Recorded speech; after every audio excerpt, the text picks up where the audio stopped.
ignored those resolutions, should the county assembly sit pretty as this cabal of officers continues to run Meru down, or to take Meru down the drain? These officers must be stopped in their tracks, Honorable Speaker. Honorable Speaker, the events leading to this day, the fact that this motion is before you is what I would call an act of grace. It is by the grace of God himself that the County Assembly has an opportunity to be heard before this House today. There have been many threats, intimidation, and attempted arson of the County Assembly on the eve of the debate of the impeachment motion. And this is the County Assembly that is expected to oversee the governor. Clearly, Honorable Speaker, all attempts have been made to hamstring the County Assembly in the exercise of its oversight mandate, and even to hamstring this House in the exercise of its oversight mandate. We were told at some point that the County Assembly and even this House do not have jurisdiction, and we should appear before Nyorincheke for hearing of the charges.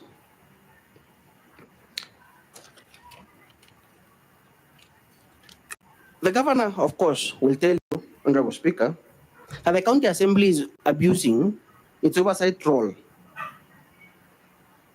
and that the County Assembly has been held captive by some external forces.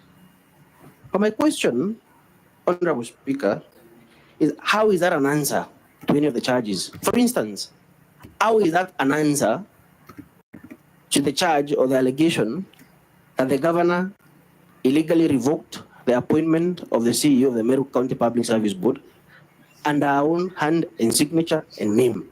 How is this purported capture by external forces a response to these specific allegations against the governor? Many other attempts will be made, Honorable Speaker, to deflect or to divert attention from the real issues. Videos will be played by some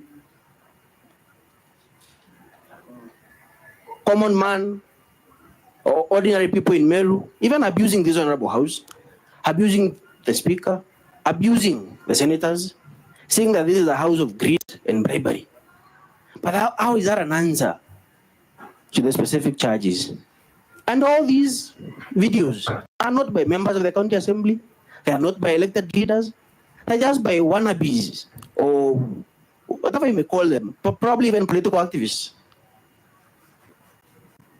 There is a real attempt to shift your attention from the issues that are in the motion, so that you consider other extraneous material that is not in any way associated with the County Assembly, and to pass a verdict.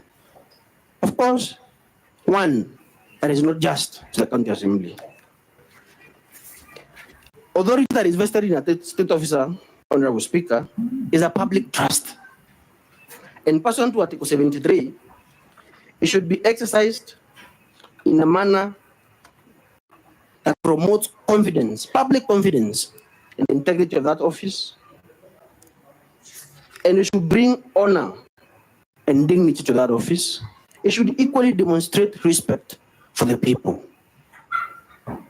We are going to play video evidence before you of some utterances by the governor that are not only insensitive, but they do not demonstrate, they actually fall short of the constitutional requirement that a governor in his or her conduct should demonstrate respect for the people.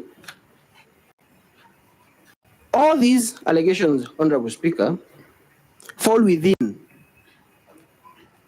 Chapter 6 of the Constitution, and specifically Article 75, which provides that any person who is involved in conduct that falls short of the constitutional requirements may be dismissed or otherwise removed from office. So this is not a novelty, or this is not an invention of the County Assembly. This is the Constitution. The Constitution says that such conduct is not only to be rebuked or to be condemned, but it is conduct that amounts to grounds for removal from office. Honorable Speaker, the governor will take, of course, the underlying tone of the governor's response, and that is the posture that she will take when she takes a stand, is that she's a victim of misogyny, a victim of male chauvinism, a victim of toxic masculinity, and all these other gender attacks against her. And even in her own and even in her response, she says that she's a woman governor, and we appreciate that. It is the people of Meru who elected her, including the men in Meru County. Some of them are even here. Some others are members of the assembly. But is gender a shield? Should your gender be a cover that you cannot be held account because you're male or you're female? Is that it, Honorable Speaker? As a panel of Honorable Speaker, is the issue of the threshold for impeachment, and the Supreme Court has had occasion in the Sonko case to state with precision the threshold requirement for impeachment proceedings. And the Supreme Court has stated, Honorable Speaker, that the threshold is not the threshold required to prove criminal culpability in criminal cases. It is not the threshold of beyond reasonable doubt. It is the threshold of above a balance of probability, but below reasonable doubt. So therefore, that intermediate standard of proof, Honorable Speaker, through the various exhibits and testimonies that we are going to play before you and present before you, is a threshold that would not only be met, but the County Assembly will equally discharge the burden on its part in line with that interpretation by the Supreme Court. Another question, Honorable Speaker, is what amounts to grossness. The Constitution talks about gross violation of the Constitution and gross misconduct. And therefore, the Supreme Court, while quoting the decision in Martin Mega Wambora from the Court of Appeal, clarified that one, the allegations must be serious, substantial, and weighty, and that there must be a nexus. Honorable Speaker, specific acts done by the governor, other acts done through officers who are working under her and are watchful eye, cover, and protection. All these are specific acts attributable to her. She's disregarded resolutions of the Assembly to take action against them, and therefore it must be that they were doing those illegal acts under instructions.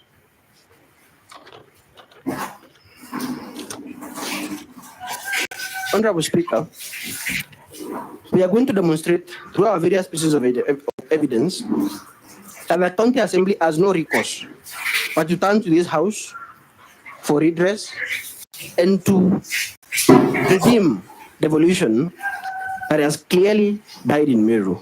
Because for how is a governor that is at war with doctors, that is at war with members of the Assembly, that is at war with the church, that is at war with contractors? How is this governor?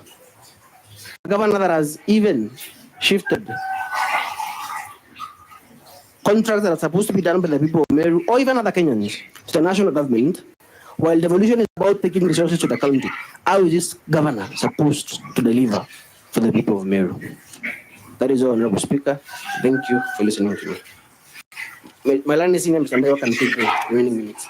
Yes. Thank you, Mr. Speaker, sir. In summary, Your Honor, Mr. Speaker, sir, honorable senators, joining issues with the submissions made by my learned friend, and especially on the issue of the attempted arson.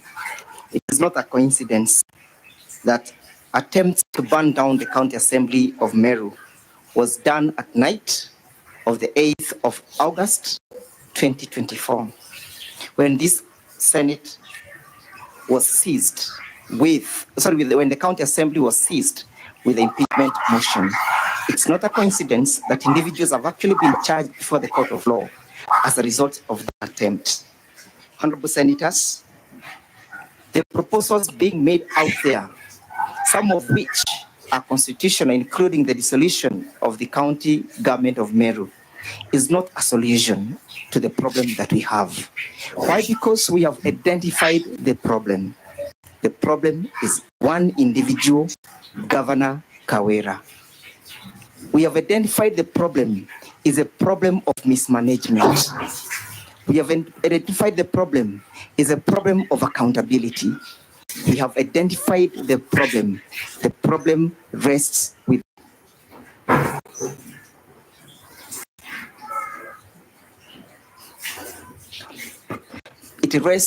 Governor Kawira.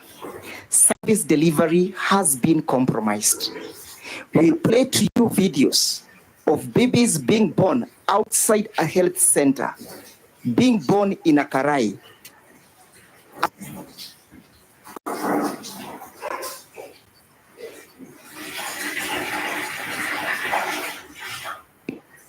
At 11 o'clock in the morning, when you expect the facility to be fully functional, the facility is closed, no service is being delivered, expectant mother delivering inje outside.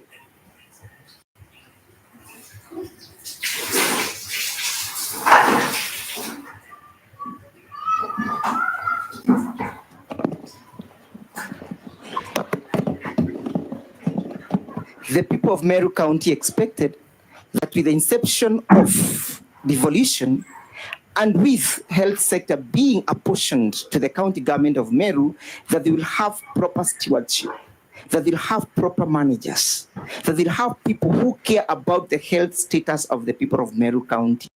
As we speak, there is no explanation that has been ever given by the governor why expectant mother will have to deliver outside a facility, why a woman has to give birth in a karai ya maji. That is a pathetic situation in Meru County. No explanation has been given, no apology has ever been given by the governor, no actions has ever been taken to ensure that such action is not or does not occur. No disciplinary actions taken in respect to a particular facility. So that is the case for the County Assembly.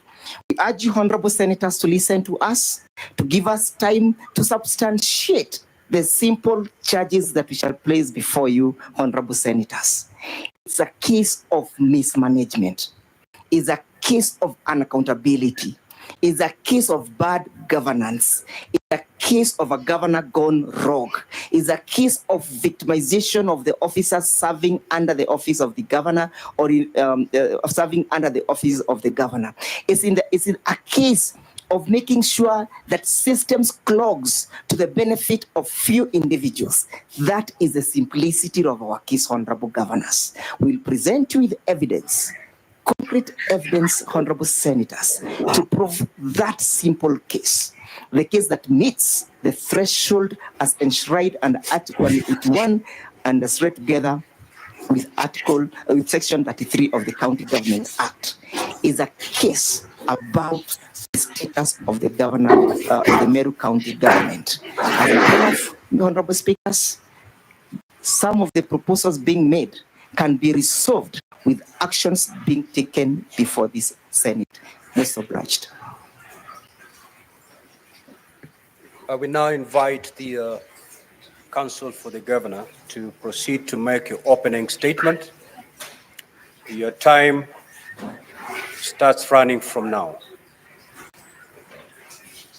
Not more than 30 minutes. Thank you, Mr. Speaker, sir. I will be doing 5 minutes. My learned senior, Mr. Ngoya, will do the remaining bit. Before I cede ground to my learned friend, I thought, Honorable Senators, that I should remind you of remarks made by the team representing the County Assembly in November 2023 when we were here for the last impeachment. Council representing the County Assembly predicted, or rather prophesied, that we will be back here. But Council then was very quick to put a disclaimer that though he's not a prophet, neither does he come from a family of prophets, he was sure that we would be here. And for sure, we are here today.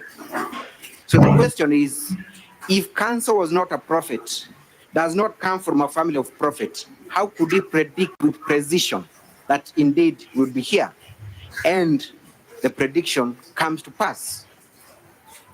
Honorable Senators, I came across a quotation by Abraham Lincoln and Peter Drucker, who said, the surest way to predict the future is to create it. So they went and created this moment.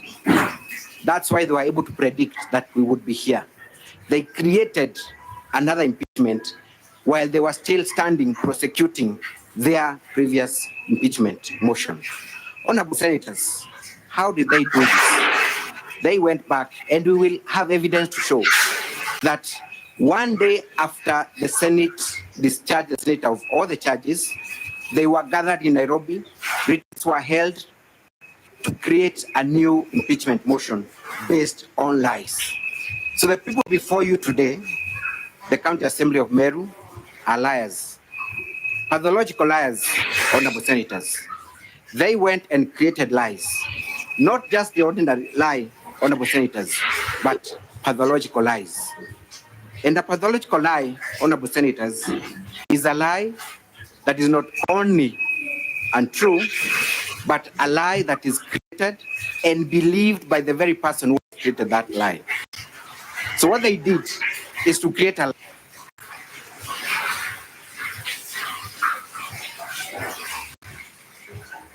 Senator Mungatana, you will have an opportunity to make intervention on this opening statement when the time arrives.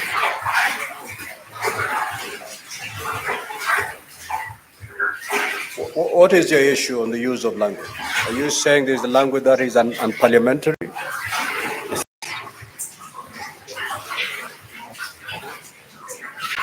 Mr. Speaker, basically, I'm not making any intervention except, Mr. Speaker, we're in Senate and we must obey the rules.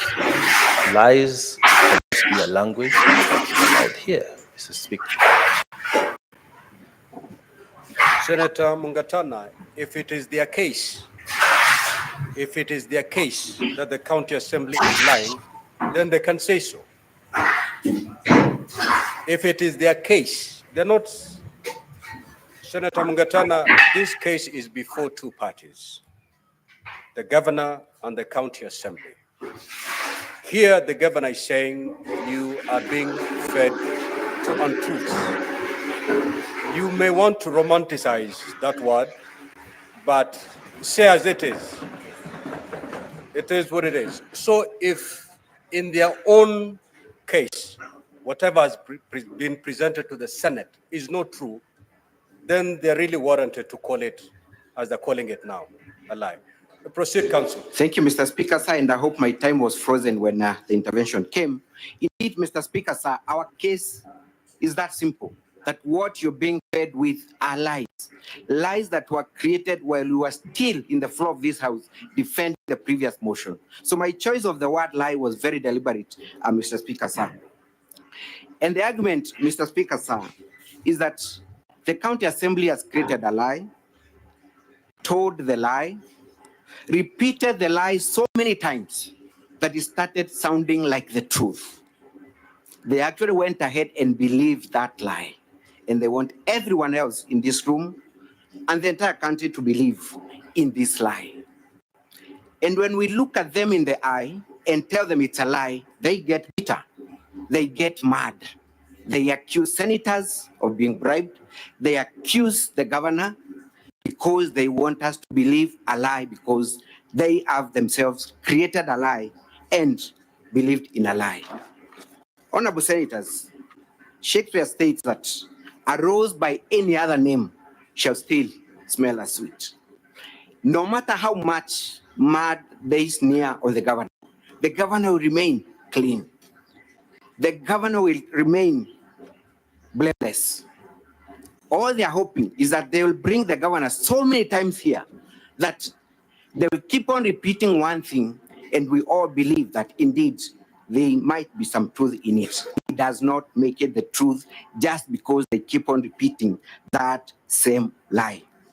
Honorable Senators, you are sitting here as judges, analyze the evidence, scrutinize the evidence, ask questions to the witnesses that we produce here, and if it does not add up, send them back. Tell them it is a lie, and it is a lie, and the fact that you're repeating that lie will not make it the truth. I yield to my learned friend to proceed. Thank you.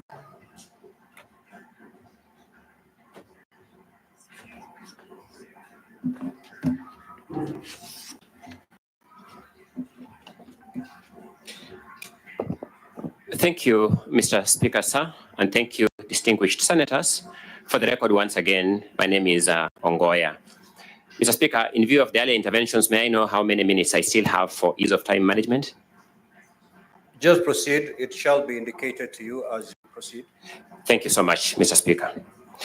Mr. Speaker, on November 8th, 2023, I had the privilege of appearing before this Senate and addressing this House on a motion for the removal of Governor Kawira Mwangaza from office.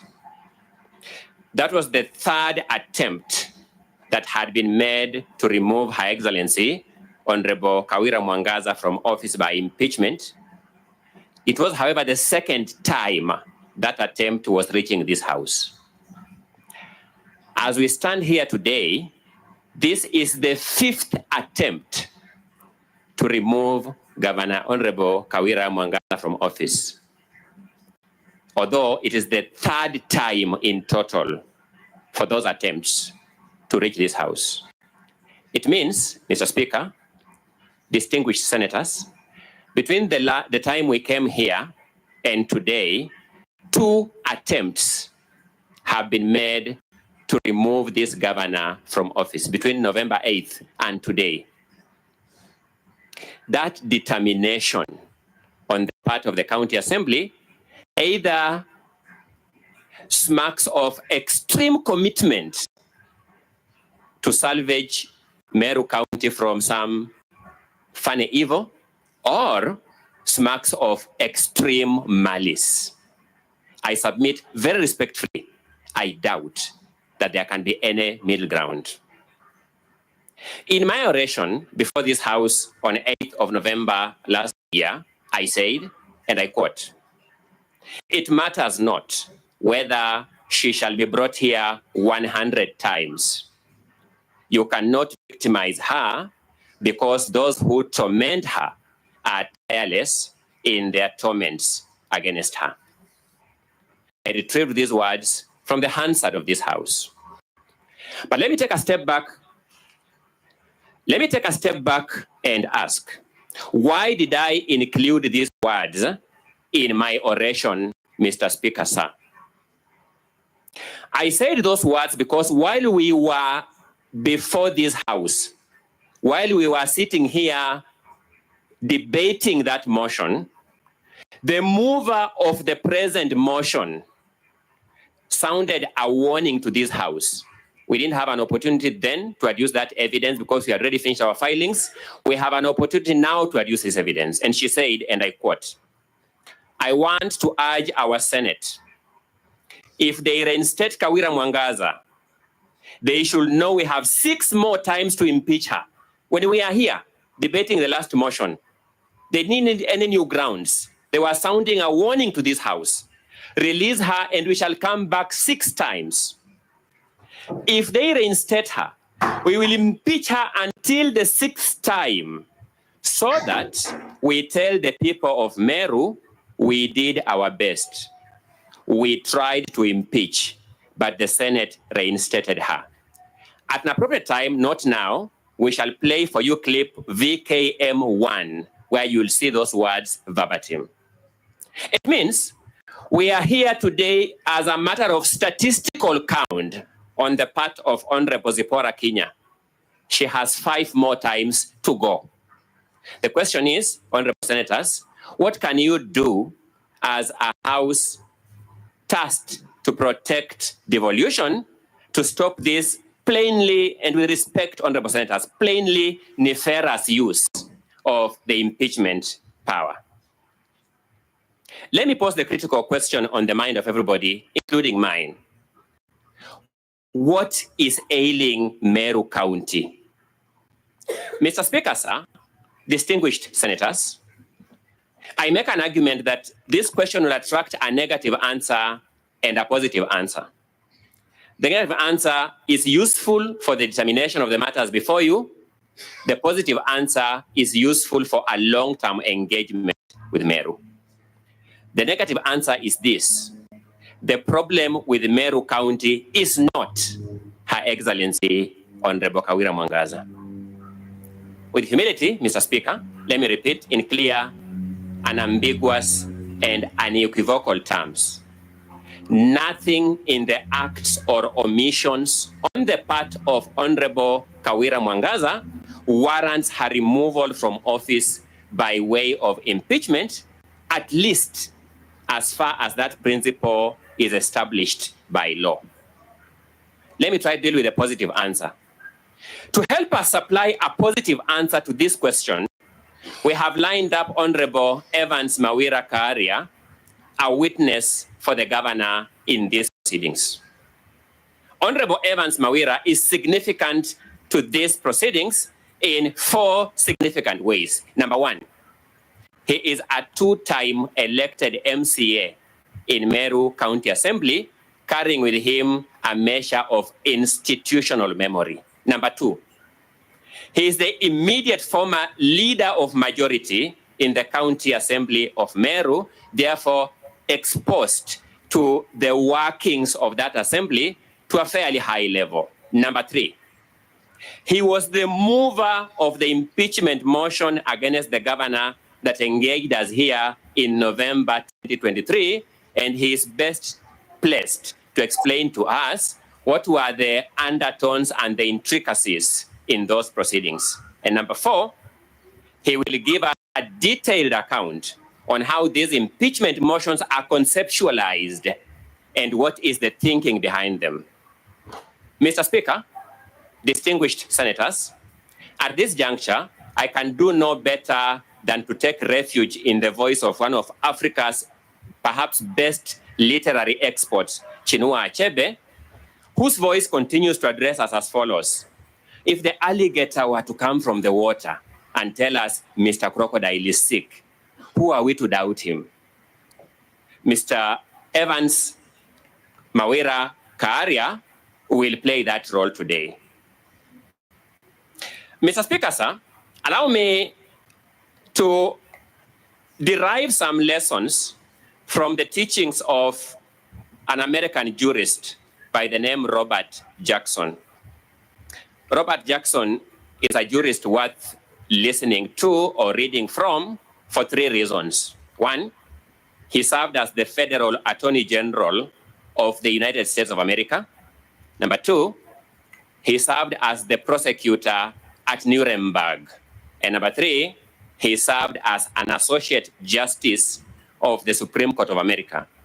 No other jurist in America's or world history has met this combination of influential portfolios in his lifetime this far.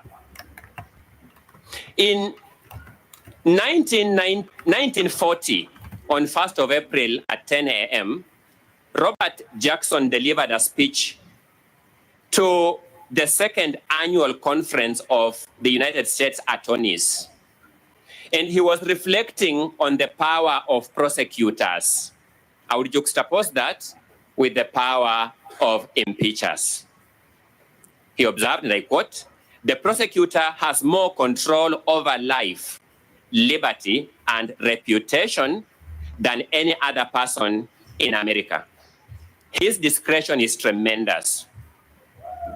While the prosecutor, at his best, is one of the most beneficent forces in our society, when he acts from malice or other base motives, he is one of the worst." He proceeds, "If the prosecutor is obliged to choose his cases, it follows that he can choose his defendants. And therein lies the most dangerous power of the prosecutor, that he will pick people that he thinks he should, rather than cases that need to be prosecuted. In such a case, it is not a question of discovering the commission of a crime and then looking for the man who has committed it. It's a question of picking the man, then searching the law books and putting investigators to work to pin some offense on him. It is in this realm in which the prosecutor picks some person whom he dislikes or desires to embarrass, or selects some group of unpopular persons and looks for an offense, that the greatest danger of abuse of prosecuting power lies. It is here that law enforcement becomes personal, and the real crime becomes being unpopular with the predominant or governing group. Distinguished senators, I want to make it unequivocal here. The County Assembly of Meru has not discovered wrongs against Governor Kawira Mwangaza. It has discovered Honorable Kawira Mwangaza first, and has put anything and everything at play to say what allegation can we make against her to possibly embarrass her. Allow me to make some general comments on the impeachment motion before you, conscious of the language of this House, but again mindful to speak the truth in its most manifest form. I repeat, distinguished senators, volume number 1 of the document in front of you from the County Assembly, which essentially is the impeachment motion, is simply and squarely a manifesto of lies. This language, Mr. Speaker, sir, is actually strong, and I begin by conceding that, and it requires justification. Let me therefore proceed to justify by making a promissory note.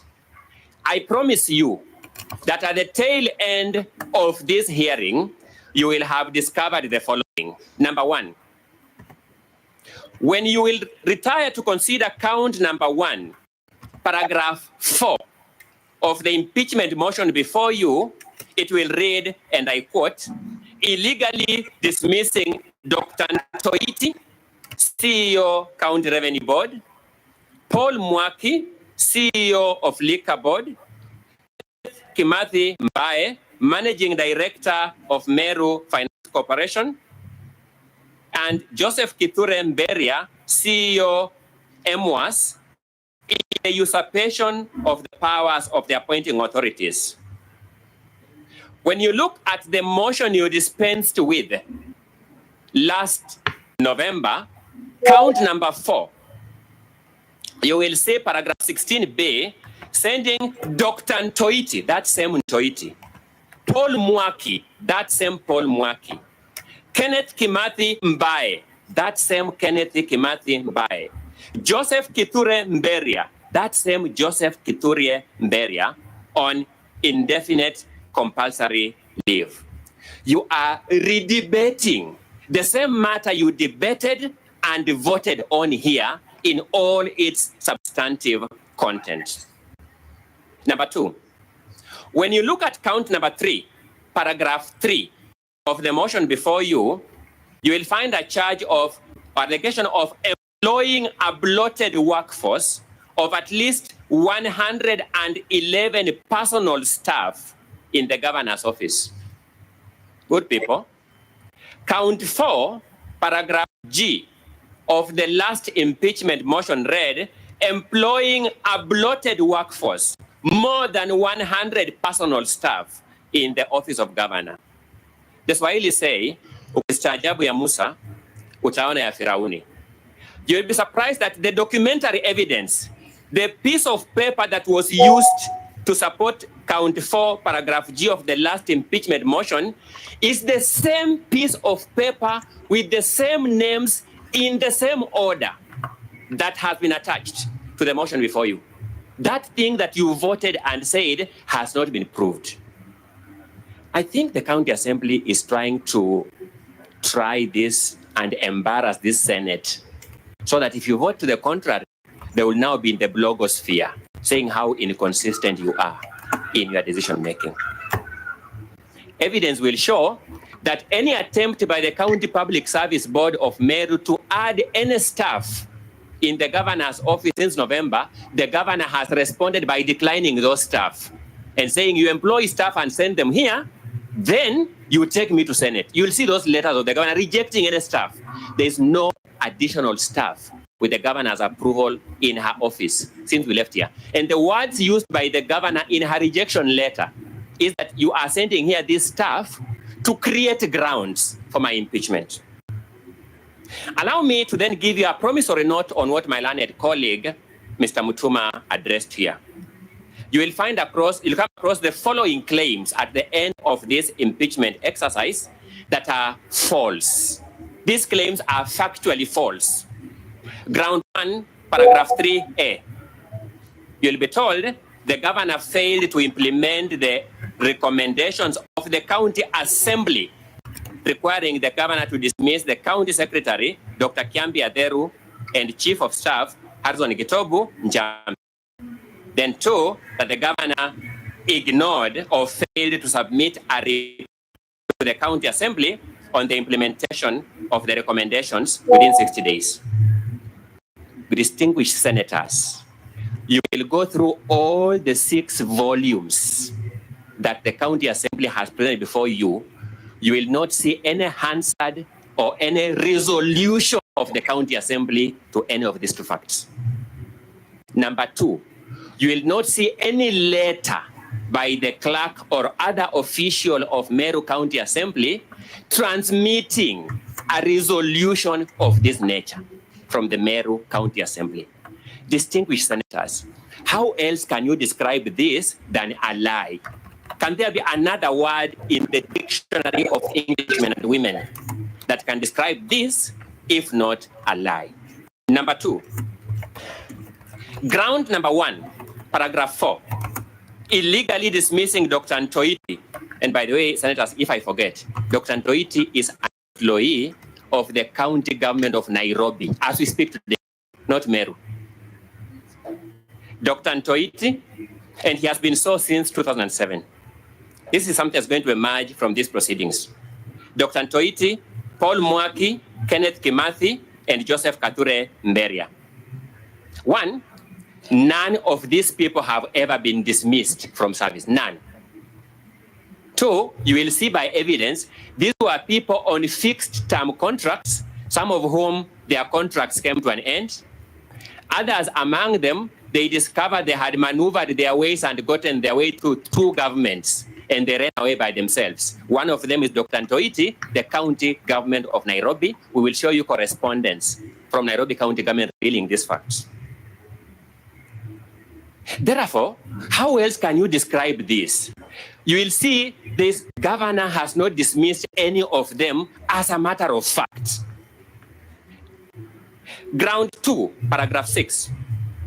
You will be told, or you are told, that the governor deliberately and knowingly misled the public that 86,000 shillings, quote unquote, 86 million shillings, my apologies for that, 86 million shillings, quote unquote, had been raised through pay bill number 247, account number 04001639178999. There'll be no evidence by documentary or video or even witness evidence the governor has ever mentioned this pay bill number or mentioned this account number anywhere. It is a fact we will prove by evidence. The leaders who have waged war against the governor have collected money across multiple pay bill numbers, M-Pesa platforms, and cash accounts that have not been presented to this Senate. It is a submission. If the county assembly has decided to make the issue of the money collected in relation to the unfortunate death of Sniper an issue in this Senate, they must make a full and candid disclosure of how much money was collected across all these platforms. Ground 3, paragraph 8, irregular payment of emergency call allowances to 161 doctors and medical doctors using the wrong rates. One, as a matter of fact, the governor is neither a salary processing or a salary paying officer in the county government of Meru.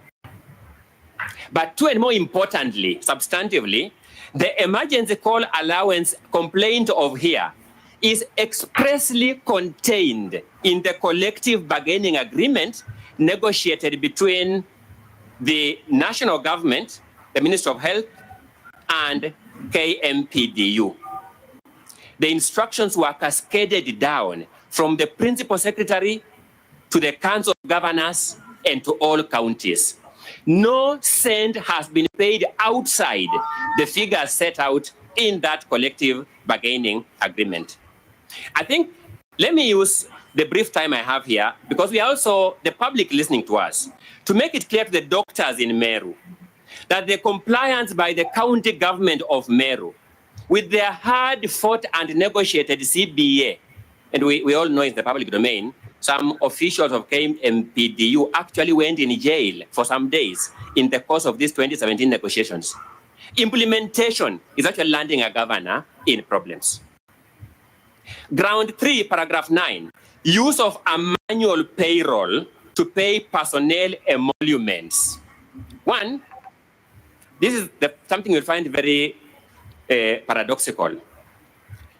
As at 25th June 2024, the County Assembly of Meru had raised this question with the county executive on whether there is a manual payroll, and the executive had answered satisfactorily that there was no longer use of a manual payroll in the county government of Meru. That's number one. But number two, the same audit report that the county assembly will give you showing that there may have been use of manual payroll previously will show use of manual payroll in the county itself as well in the same financial year. And we're not here to equal terms. We're making a simple case that the procedure of processing the integrated payroll personnel database numbers, IPPD numbers, takes time. And therefore, employees who are in the meantime accommodated on manual payrolls are there for the limited purpose when we are waiting for the Directorate of Personnel Management in the Ministry of Public Service to generate IPPD numbers. These are nursery school teachers whom we cannot keep for 8 months as they wait for the IPPD numbers before they begin earning. No allegation of loss of any coin in these circumstances. I have addressed the issue of the alleged bloated workforce in the governor's office, but you say there are 111 personal staff. We do not have 111 personal staff in the governor's office. It is simply not true. On the allegation that one Kiambi Crispus Manyara was paid. One, the governor is not the head of public county service involved in interdiction or suspension of staff. Number two, the governor does not process or pay any staff of the county government. The allegation, therefore, that this governor has paid Kiambi Crispus Manyara is actually factually false. Mr. Speaker, sir, distinguished senators, I spent my 2 minutes to address certain overall, may I just have 1 minute to summarize up something? Just 1 minute. I didn't know my time was up, I thought it was 2 minutes. We have said before, Mr. Speaker, and we reiterate that the County Assembly of Meru brings here the governor because it lacks respect for this oversight institution. If the team upstairs has access to video number VKM18. Counsel for the governor, your time is up. My apologies. I'll give you 1 more minute. Thank you so much. Thank you so much. So may I just ask the team upstairs to run for me video VKM18, minute 1.18 to 1. 7 strictly in the interest of time. Access to video number VKM18. Counsel for The house of shame, your time is up. that house of greed, Thank you so much.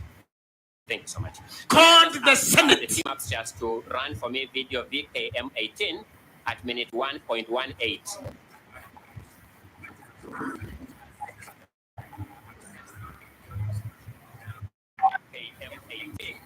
Counsel for Of shame, that house of greed, Thank you so much. called the Senate. The team upstairs A house of shame, VKM18 a house of greed. 1.18.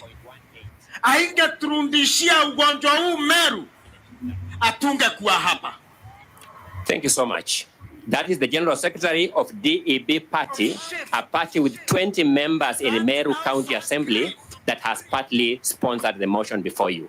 I rest the governor's opening arguments.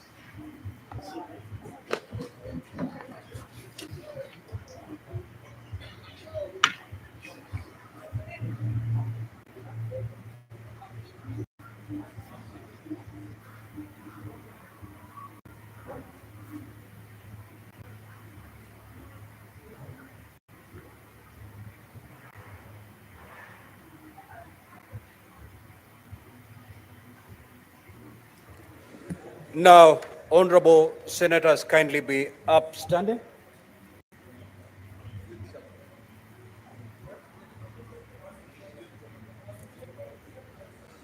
Honorable senators, it is now 12:49. It's time to adjourn the Senate. Senate, therefore, stands adjourned until today, Monday, the 19th of August, 2024, at 2:30 p.m. Thank you.